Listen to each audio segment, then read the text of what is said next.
नमस्कार, मेरा नाम है ओम प्रकाश यादव और आप देख रहे हैं voice of republic. Sonam Wangchuk को गिरफ्तार कर लिया गया है राष्ट्रीय सुरक्षा कानून के तहत, और जो खबरें बता रही हैं उसके अनुसार उनको लद्दाख से बहुत दूर राजस्थान, जो भाजपा शासित प्रदेश है, वहाँ पर शिफ्ट कर दिया गया है। उन पर आरोप राष्ट्रीय सुरक्षा के साथ खिलवाड़ करने, लोगों को भड़काने, और उनका जो का मॉडल है वो जिसके आप स्कूल ऑफ एजुकेशन और कल्चरल मूवमेंट नाम दिया गया था, उसको फॉरेन फंडिंग मिलती है और एफसीआरए में उसको जो पैसा मिलता है उसके मिसयूज आदि का भी आरोप लगाया गया है। अब इसमें आपको बताते चलें कि सोनम वांगचुक को मैग्सेसे, रमन मैग्सेसे अवार्ड भी मिल चुका है, जिसमें उनके द्वारा ये जो मॉडल पर स्कूल स्थापित किया गया बताया जा रहा है वो विश्व स्तरीय स्कूल है। क्लाइमेट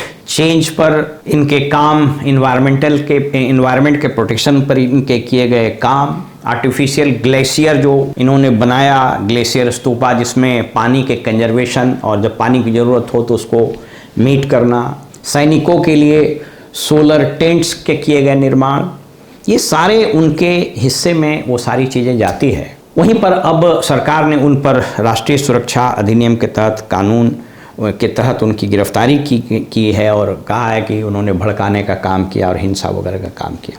बहरहाल इसमें 3 बड़े महत्वपूर्ण प्रश्न उठते हैं। प्रश्न नंबर 1, जब 2019 में धारा 370 को एब्रोगेट किया गया और जम्मू कश्मीर राज्य से 3 कंस्टिट्यूएंट्स अलग हुए, जम्मू, कश्मीर और लद्दाख, तो उसके बाद पार्लियामेंट में भी ये बात उठी और सरकार की तरफ से कहा गया कि हम बहुत जल्द ही इन तीनों को पूर्ण राज्य का दर्जा देंगे। As a matter of fact, पिछले चुनाव के जो घोषणा पत्र है उसको भी अगर आप देखिएगा तो भाजपा ने कहा है कि हम पूर्ण राज्य का दर्जा देंगे, और 6th शेड्यूल वगैरह पर भी सकारात्मक बात भाजपा के द्वारा कही गई थी। तो प्रश्न ये उठता है, पहला क्वेश्चन, कि यह 6 साल गुजरने के बावजूद इस दिशा में भाजपा ने कोई काम क्यों नहीं किया? तो क्या यह वादा खिलाफी नहीं था? नंबर 1। नंबर 2, आप इस वीडियो को देखिए जो एनडीटीवी पर सोनम वांगचुक को रमन मैग्सेसे अवार्ड मिलने के क्रम में जो बातें कही गई थी वो उसको जरा देखिए। नमस्कार, आप देख रहे हैं प्राइम टाइम, मैं हूं सुशील बहुगुणा। आज पहाड़ों के पार से एक कहानी जिसे समंदर पार से मान्यता मिली है। इंसानियत और समाज के लिए खास काम करने वाली जिन 6 शख्सियतों को इस बार प्रतिष्ठित रमन मैग्सेसे अवार्ड से सम्मानित किया गया है, उनमें से 2 भारत से हैं। ये हैं डॉक्टर भरत वातवानी और इंजीनियर और इनोवेटर सोनम वांगचुक। पेशे से इंजीनियर सोनम वांगचुक ने अपनी नायाब सोच और साहस से हिमालय पार लद्दाख के लोगों की मुश्किलों को कम करने में बड़ी भूमिका निभाई है। आर्टिफिशियल ग्लेशियर का उनका प्रयोग, आइस स्तूप, दुनिया भर में सराहा गया। लद्दाख जैसे इलाके में अप्रैल और मई के महीने में फसलों के लिए पानी की कमी को दूर करने में उनका ये योगदान एक मील का पत्थर साबित होने जा रहा है। इस वीडियो को देखिए, और अभी आपको पता है कि अब ये एनडीटीवी अडानी के जिम्मे में है, तो अब एनडीटीवी पर जो रेट्रिक्स चल रहे हैं, जो नैरेटिव सेट किया जा रहा है कि ये देशद्रोही हैं, ये चीन के साथ मिल गए वगैरह वगैरह, तो ये क्यों, ये शिफ्ट अचानक से मीडिया के अप्रोच में क्यों हो गया? You could be arrested, Mr. Wangchuk. There's a possibility you may be arrested. Right now, only your license has been cancelled. Are you prepared for that? Because the violence that has happened, 4 people have died. I'm happy to be arrested anytime if for this cause I have to be arrested. I'm preparing for that, looking forward to it.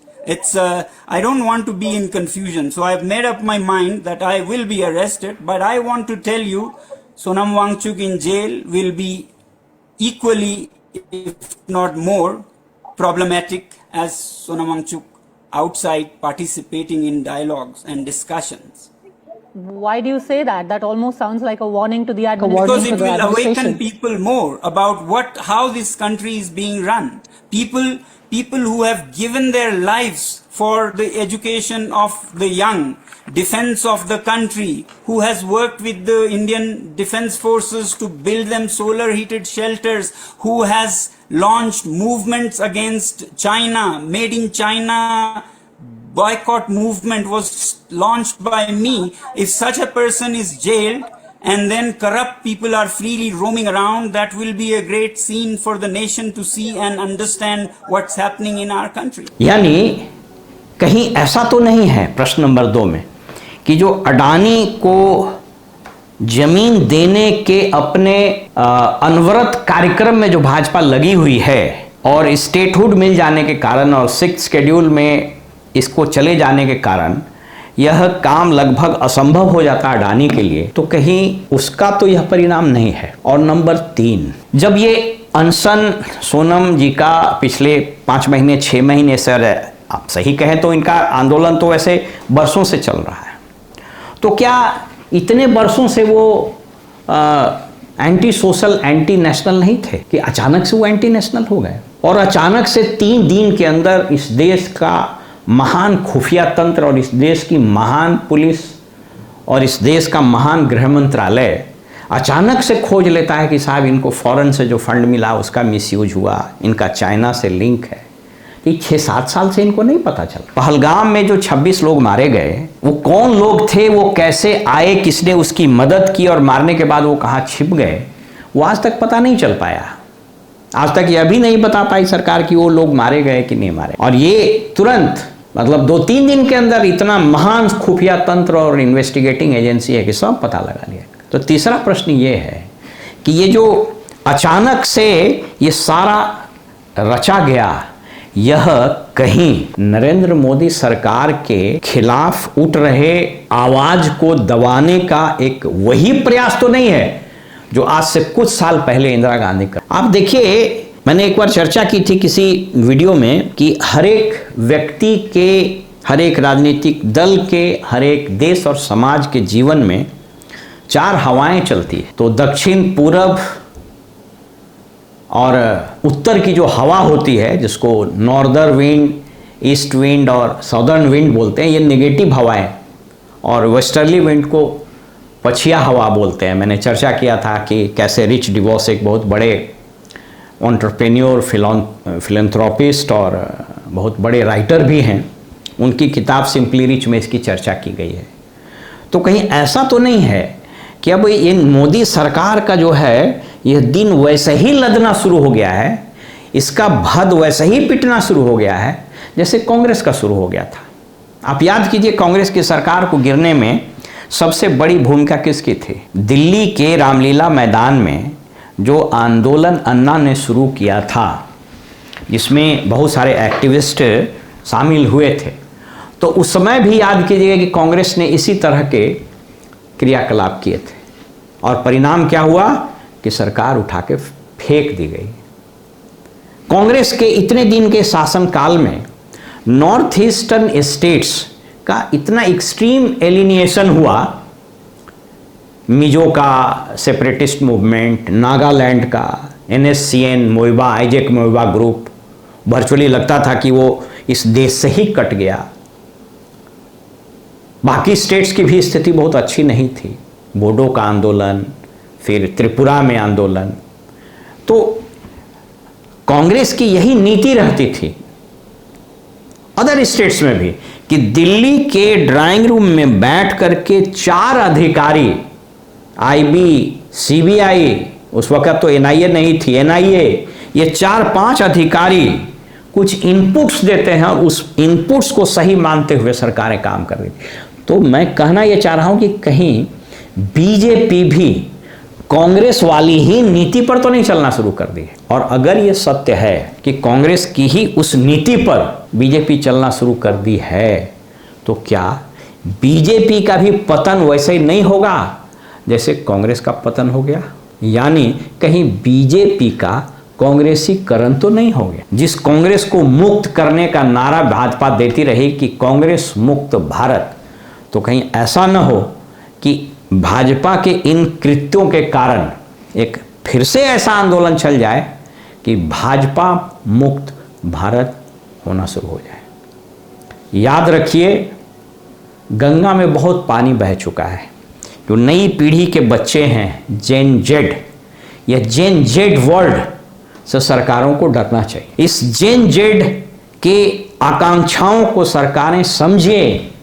ये generation gap है भाई, इसको समझिए। 60 की उम्र में जो हम सोच रहे हैं, मेरा बेटा उस ढंग से नहीं सोचेगा। और अगर मैं यह सोच लूं कि मैं जो सोच रहा हूं, मैं जो समझ रहा हूं वही सही है, मेरा बेटा गलत है, तो हम गलत होंगे। ठीक इसी प्रकार सरकार में बैठे हुए जो नुमाइंदे हैं, जो हुक्मरान हैं, वो 70, 75, 65 की उम्र के हैं और वो ये समझ ही नहीं रहे कि आज के तारीख में जेन जेड कितनी बड़ी ताकत बन गई है। उसके हाथ में एक छोटा सा मोबाइल, ये सिर्फ रील देखने के लिए नहीं है, वो इसके जरिए संपूर्ण दुनिया के वाइब्रेशन से कनेक्टेड है। नेपाल में कोई घटना घटी, मैक्सिको में कोई आंदोलन हुआ, फ्रांस में अगर कुछ चीज चल रही है, इंग्लैंड में अगर कुछ काम हो रहा है, अगर अमेरिका में वीजा के फीस बढ़ा दिए जा रहे हैं, तो उससे सिर्फ वही मुल्क प्रभावित नहीं होगा। ये पूरा जेन जेड, जिसकी संख्या लगभग 25 करोड़ है इस देश में, अगर ये सरकार इस जेन जेड के कुछ बेसिक्स आकांक्षाओं को, एस्पिरेशंस को फुलफिल नहीं करेगी, जिसमें अच्छा एजुकेशन, अच्छा विलफुल एम्प्लॉयमेंट, अच्छे इंफ्रास्ट्रक्चर और सबसे बड़ी चीज अभिव्यक्ति की आज़ादी कंस्ट्रक्टिव वे में, इन सबों को एक सेफ एग्जिट नहीं देती है, इसके मार्ग प्रशस्त नहीं करती है, तो ये सरकार के लिए सोनम वांगचुक जैसे लोगों को गिरफ्तार करके जेल में डाल देना और अपने पिट्ठू गोदी मीडिया तलवा चाटने वाले पत्रकार के जरिए यह नैरेटिव सेट कर देने से कि ये सभी एंटी नेशनल हैं, यह बात न किसी को हजम हुई है न किसी को होगी। यह सरकार के लिए पुनर्विचार का, आत्ममंथन का समय है। समय रहते अगर सरकार इसको समझ लेती है और जेन जेड आंदोलन और इस तरह के सोनम वांगचुक जैसे लोग जो इस फील्ड में काम करते हैं, आप सोच करके देखिए, चाइना हमारा जमीन हथियार ले रही है, उस पर अगर आवाज़ उठाइएगा तो आप देशद्रोही हो जाते हैं। वह व्यक्ति जिसने चीन के द्वारा किए जा रहे वाले एक्टिविटी के बारे में वर्षों से आंदोलन कर रहा है, उसको आप बोल रहे हैं कि चीन से जुड़ा हुआ है। और अगर जुड़ा हो तो 6 साल से आपको सूचना क्यों नहीं मिली? आपको तभी सूचना क्यों मिली जब आपके ऑफिस में आग लग गया? तो आपकी बदले की भावना ही दिखाती है। तो इन चीज़ों से सरकार को बचने की आवश्यकता है और बजाय इसके कि आप आक्रामक होकर बदले की भावना से कोई राजनीतिक कदम उठाइए, आपको इन चीज़ों को एड्रेस करना होगा। जम्मू कश्मीर और लद्दाख ये हमारे सिरमौर हैं। आप अगर भारत के नक्शे को देखिएगा तो पाइएगा आपके सिर पर बैठा हुआ है। 370 को हटाने के बाद जो पॉजिटिव माहौल बना था वो धीरे धीरे डाइल्यूट हो रहा है और डिलीट हो रहा है। तो इस डाइल्यूशन डिलीशन के प्रोसेस डिस्ट्रक्शन में न बदलें, इसके लिए डेमोक्रेसी का वहाँ पर इंस्टॉल किया जाना। फिलहाल में इजाज़त दीजिए और आप देखते रहिए वॉइस ऑफ रिपब्लिक। नमस्कार।